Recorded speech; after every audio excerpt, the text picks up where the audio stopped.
It's already week 11 in college football. It's Crazy. hard to believe. Things flying by, man. I know it. I know it. Got a couple good ones this weekend. Let's start in Oxford, Mississippi. Number 2 Georgia travels to take on number 16 Ole Miss. This is your 2:30 game on ABC. Currently, Ole Miss is a 2.5 point home dog to the Dogs. As I looked at this game, I kept coming back to this question. Ole Miss definitely has the better quarterback in this game, right? Absolutely. Carson Beck cannot stop throwing it to the other team. No, he cannot. Bad interceptions too. I don't know if Trey Harris is going to be back for this game. He's kind of to the, I'm at the point where I'm just going to have to see that guy back on the field for extended snaps to believe it. Yep. But what if what if Georgia can just show up and run the football? I have my doubts because I think that Ole Miss defensive line is pretty dang good. But it's also very hard for me to imagine that Ole Miss is going to have any success running the football against that Georgia defensive line. So it's all going to be on Jackson Dart. I don't know. Right now, the SEC is impossible to like. What Georgia do you get? What Ole Miss do you get? It's so week to week in this conference right now, which is a good thing. I saw someone put out a tweet last night. Maybe you saw this. Um, it had all like the breakdowns of what needs to happen, and it's not like anything outrageous for there to be an eight-way tie at first place. Uh, so I, Ole Miss has the better quarterback. They're at home. If they have Trey Harris, I think I, I I'd probably pick Ole Miss to win the game. I can't really give you a reason why, just because I feel like they got the better quarterback. They got a good run defense. They got enough playmakers at wideout. And Georgia's just not the same. They're good. They're real good. But and it's not just there's not any teams that are head and shoulders above the rest like there has been for the last 10 years in college football. At least that's how I feel right now. So give me the quarterback. And if Trey Harris, like I'm factoring Trey Harris playing. If he doesn't play, then I don't know. But if Trey Harris plays, give me Ole Miss to win the game. What happens if the Georgia that showed up in Austin shows up in Oxford?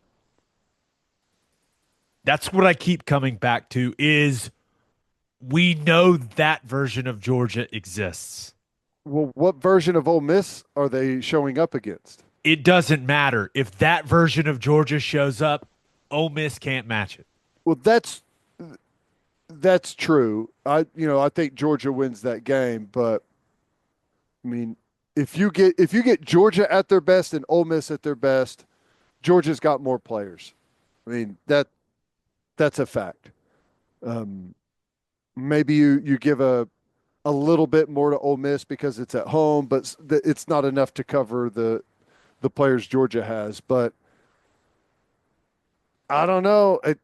And maybe they're just it's a lack of a challenge or whatever. They've got to have that moment to show up. Georgia does, and maybe they do against Ole Miss, but they haven't looked very good to me. Other than that night they looked really good, and they looked good in the opener against Clemson. But I feel like Carson Beck's getting worse as the season goes on. That is just impossible to disagree with. I mean, he He looked is. great last year. He looked like guys never going to make a mistake a year ago. Remember the conversation around him coming into the year was he was going to be the first pick of the draft, first quarterback off the board. And I don't know exactly where he's at in that conversation right now, but Oh, well, I could tell you where he's at with me. There's not a chance in hell I would draft that guy at quarterback in the NFL. Not as a franchise guy. There's no way. is it because of the confused look on his face when he throws an It's interception? it's because of a bunch of things. There's a bunch of factors that I'm throwing in here, okay? A bunch. Here's where I'm at with this game. It's Kirby Smart versus Lane Kiffin in a massive football game. Give me the team that's coached by Kirby Smart. Give me the dogs. He has proven over the last several years that when they get in these big type of games, his team more often than not is ready to roll. Yeah. So that's where They are the better team. They've got more history. They've been more consistent. Their lows are not nearly as bad as Ole Miss's lows, and their highs are better than Ole Miss's highs. I mean, it's the smart pick. but you're not doing it. No. You've got the Rebels. Yeah. A podcast divided. Excellent. All right, let's look at this next game. Number 11, Alabama travels to Tiger Stadium to take on number 15, LSU, a 6:30 Central kickoff on ABC. Bama is currently a 2.5 point favorite on the road. And this game is incredibly interesting, Ted, because it's Alabama LSU, so it feels big. But it feels unusually big for a game between two lost football teams. Yeah. It's weird because it's huge and not as big as it usually is at the same time. It feels like the first game where the 12 team playoff really feels like it's got a big effect on the game Yeah. because whoever loses this game is out. I mean, it's a college football playoff elimination game, and it's created this awesome tension around this football game. Yeah. So I am. It's not a question if Garrett Nussmeier will throw the ball to Alabama. It's just how many times is he going to do it, and how bad are they? What area of the field does it happen in? That guy has an incredible amount of arm confidence, borderline arm arrogance for Nussmeier, which makes him wildly entertaining to watch. But if he can just avoid those critical mistakes, man, I think LSU would be in great shape in this game. Yeah. I just He's don't know if I trust him to do that. he's the rare player that at any moment can throw you in or out of a football game. Um, He's got 7 interceptions in the last 4 games. and are LSU and Alabama coming off a bye? Alabama definitely Yes. is. LSU is too. The last game they played was A&M, right? So, Yeah, because Bama's last game was Missouri, right? yep, yep. So they both are coming off of a bye. I mean, it's kind of the same question. What Alabama do I get, and what LSU do I get? I got a After question for you. yeah, Who do you think has a coaching advantage in this game? DeBoer and Kelly.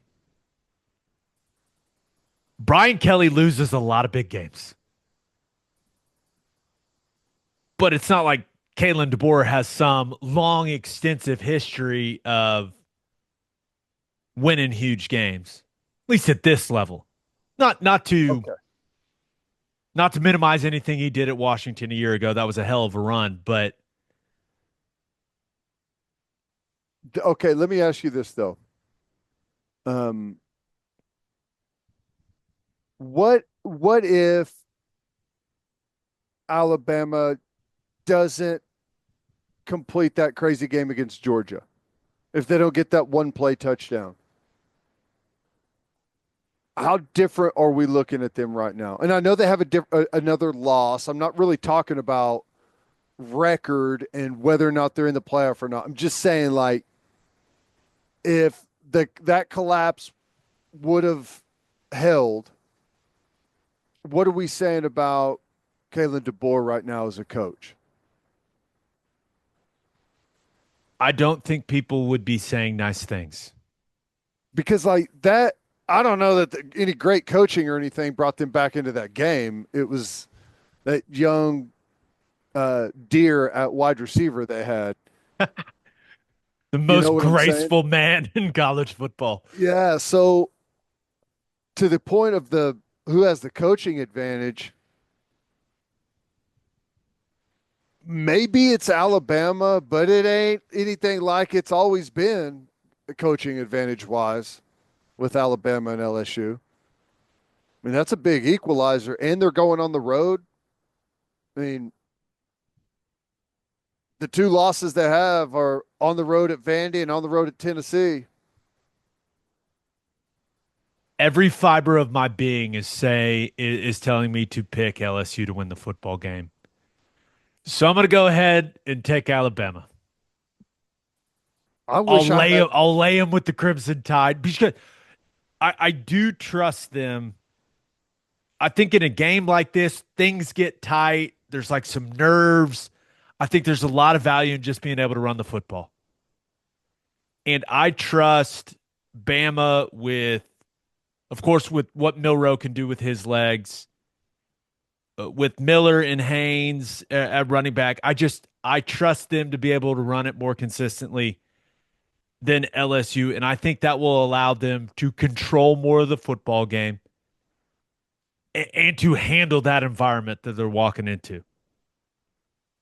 I just trust Bama to be able to run the football a little more than LSU. Is it a factor one way or the other that Alabama's coming off of a really nice win against Missouri, and LSU's coming off of a second half ass whipping to A&M? That the vibes are always a factor, Ted. I know, but I don't know. I don't know what vibes that gives me over a bye week and everything. You're suggesting that the miserable vibes for LSU have been motivating vibes? Not really, because I don't know. I think the personality of every team is different. I mean, for the right senior led team, it could be good, but for someone else, maybe not. I don't know. You know why I'm picking Alabama? I cannot get Garrett Nussmeier's the look on his face while he's pulling on his chin strap again, like trying to almost strangle himself. I just can't get that image out of my head from the second half of the A&M game. I just can't. I'm sorry. You're torn, man. I'm not sure I've ever seen you struggle picking a winner of a football game like this. I don't trust either one of them. Pick one. Do it. Bama. I'll pick Bama. We're both on Bama. How about that? Are you more intrigued by Michigan at Indiana or South Carolina at Vandy? Or Colorado at Texas Tech? Um, I think Indiana is going to absolutely steamroll Michigan. Can you But believe it's still interesting because it's Indiana, and I think that Indiana is going to steamroll the defending national champion and go 10-0. they're a 14-point favorite I know. over Michigan? And I'm going to take them as my lock of the week in our pick 'em contest on the radio station. He just wins. Google him. He just wins. Now, South Carolina, I mean, two really good wins in a row. A huge emotional win at home against A&M, and you got to go on the road to Vandy, which South Carolina is prone to some foul ups. We've seen it already. So I don't know what South Carolina I get. It's the same problem I have with everyone. That's just college football now. I It's know. kind of just always been college football, but Even how does it's South too Carolina, how like do it's they always handle the been success? college football, but you could always check the box with Georgia and Alabama. You know, you can't. I can't check that box anymore. Um, I'm going to take South Carolina because I think they're settling in the run game and on offense. I think Sellers is getting enough experience now to they're just and the athleticism they present on defense. I think is and how aggressive they play those guys is really going to give Vanderbilt problems. Completely agree with that. I think Diego Pavia is going to be running for his life. Yeah. I like South Carolina in that game. I also like Indiana. And then I'm sure the fine people of Lubbock, Texas will treat Shadur Sanders and Travis Hunter and Dion with the utmost respect on Saturday. Oh, Hey, they that is going to be such an awesome environment. That's going to be so much fun. play spoiler 2 weeks in a row. There's a lot on the line for Colorado now. I know. I mean, they've got not only do they have a nice a nice path to make the Big 12 championship game. If you get there and you're playing BYU, Colorado can win that game Yeah. and go to the playoff. And if they go to the playoff, I'm not sure which one of their guys is going to win it, but one of their guys is winning the Heisman Trophy. And the funny thing is, it's been incredibly quiet for Colorado. You know, Compared to last year, absolutely. compared to last year, yes. Interesting. Which I feel like you're a fan of. Well, I mean, I'm a fan of it both ways. I mean, I think it's easier to manage a season when it's quieter and you don't have a bunch of outside noise. But as a casual observer, give me the chaos. Right? Just give me the show that I could watch every weekend. I'll take Colorado get the win in Lubbock. Yeah, I think that's right. Best quarterback and the best player on the field. Easy enough.